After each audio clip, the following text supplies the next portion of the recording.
right now, like say, this is when you start up VCarve Pro. We want to create a new file. Here's where you're going to create your sheet size. This white space that you're looking at, this is the size of the material that you're going to be working on, cutting on, whatever it is, and so forth. So just for, we buy it in the sheet 4x8 sheets, but just for this particular tutorial where, you might not do it professionally and you're going to Home Depot, you don't have a pro supplier, we're going to set it to it's 48 wide and we're going to do 24-inch sheet.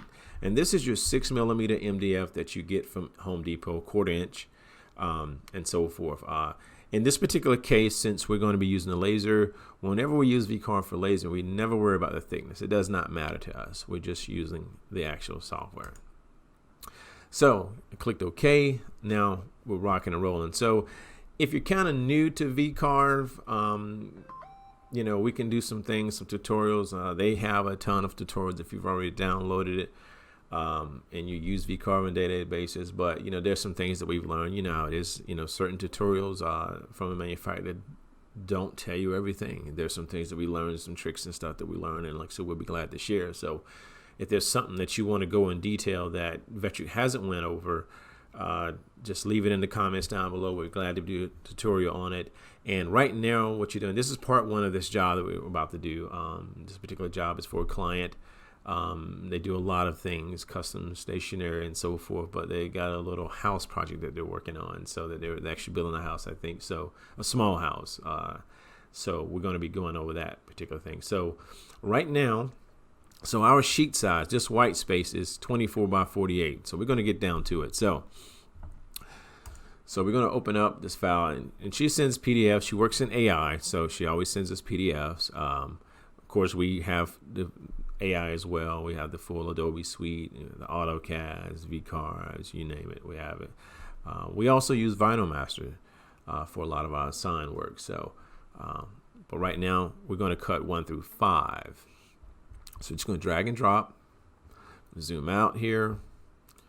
Just kind of going to bring it there. I like to do Control G, that way I can grab it, keeps it together. We're going to bring in 2. Drag and drop, again G, we're going to select it, we're going to drag it out the way, because Vectric always brings it in that same spot there to the left.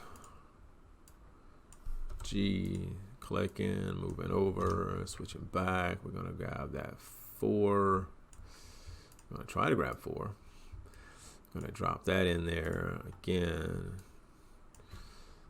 G, zooming in, we're going to grab it, we're going to move it out a little bit, and we're last but not least, we're going to bring 5 in, we're going to grab it, we're going to go in. So now the outside border in the files that she always sends is just her way of saying, hey, this is kind of like my artboard. So right now we're going to Control All, we're going to U to ungroup everything, and we're going to take these outside lines off. That's just the way of her saying, hey, this is the material that I wanted on, this is how we laid it out, and so forth. And a lot of times clients will send you their, they're kind of like helping you minimize, or they want to make sure that, that you're using the least amount of material possible. A lot of times they're letting you know, hey, this is what it could be on, and that's great. But like I said, we're going to get even better than that in Vectric. So now that we've got everything together, some of the cool things when it comes to laser cutting and bringing in files, and some of you may have known it, that if you ever cut a file and it cut a line and it cut a line twice, you're like, why did it do that? Well, some of the files, sometimes we can't see they're double lines. For some of the translation, if we're bringing in DXF from AI, whatever, it just happens. I don't necessarily know why, but sometimes it just happens. So Vectric has a great tool called Selection. Select all duplicate vectors. Make sure that everything is ungrouped. So just in case, we'll do a Control All again. We'll do a U to make sure everything's ungrouped. Deselect everything. We'll come in here, select all duplicate vectors. If there is nothing, so as you can zoom in, you'll see this right here. So we got duplicate lines. While they're highlighted for you automatically, just press delete. Now they're gone. So just to kind of double check, we'll go back in again. Select all duplicate layers. Now Vectric is going to tell us, hey, there are no duplicate layers around, so you're good to go. So now we're going to select all, and we're going to go to the nest file. We use it for laser cutting. So this is the size of our 2.01 of an inch of our laser, which is our laser beam in this particular aspect. The clearance just basically says that when we nest, that we want every single part to be at least but a 0.04 of an inch apart from each other. That gives us room and space for the laser beam to cut it, but also make sure that we don't have material touching each other when we cut. Border gap, all that is just 0.20th of an inch. So that 0.20th of an inch is saying that around the entire border, as long as we got enough material to fill that particular border up, we will have 0.20th of an inch all the way around the edge, so that we don't cut off the material, because you can cut off the material if you don't know. And so we're going to apply. We're only doing one copy of everything that she sent. She's already laid it out for us, so we're just going to do one copy.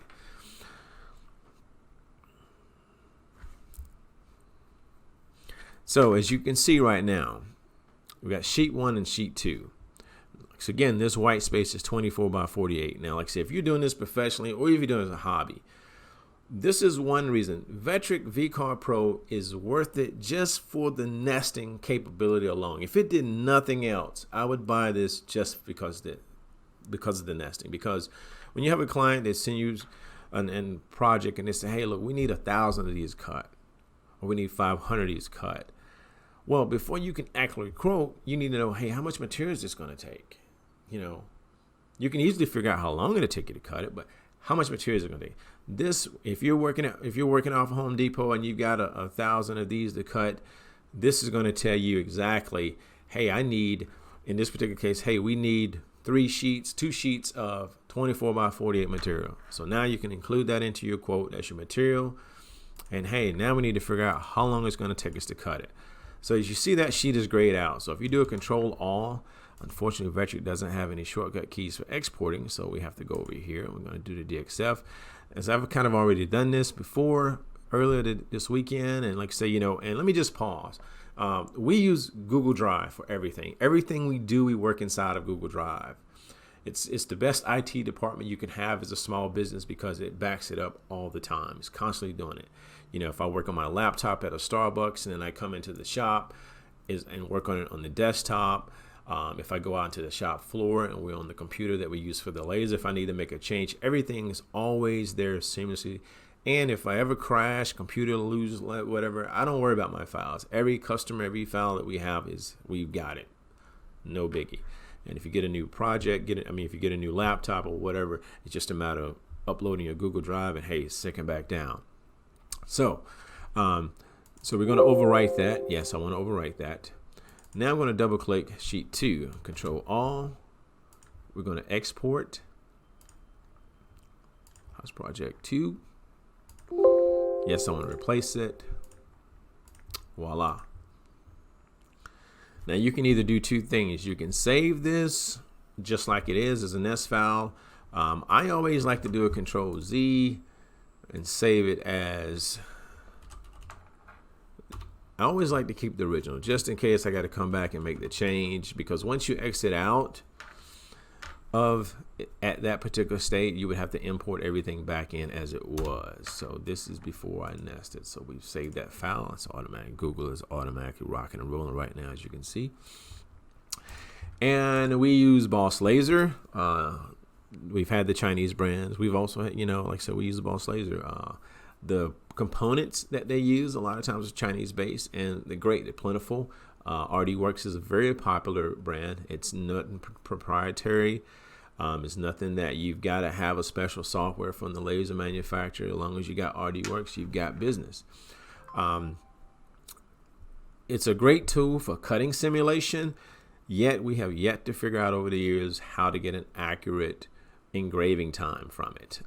It's never accurate. So like I say, if you figured it out, if you use RDWorks and you figured out how to get an accurate quote time on engraving, please let us know. But for cutting, it's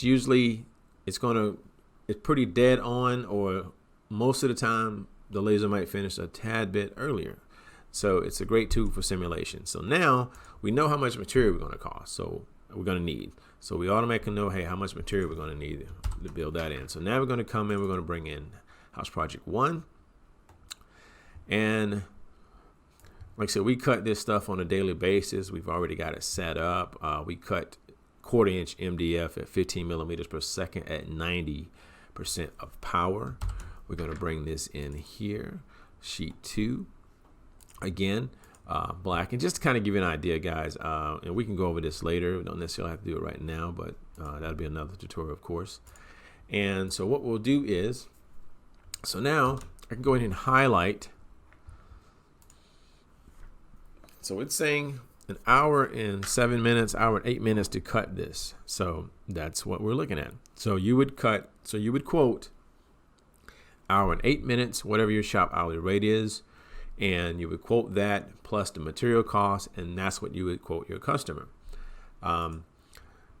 Again, like I said, you know, the nesting capability of VCarve Pro, using it for laser cutting, the 2D parts, is worth it just for the nesting alone, because it has saved us so many times. We didn't have this at first, but it has saved us so many times over the years of knowing how much material we needed, so we didn't overbuy by a lot, so that we didn't underbuy, also so that we maximize the material that we use. You know, trying to do all this stuff by hand, trying to line it up, it's cool, it's great, but when you got a lot of parts, you don't have that kind of time.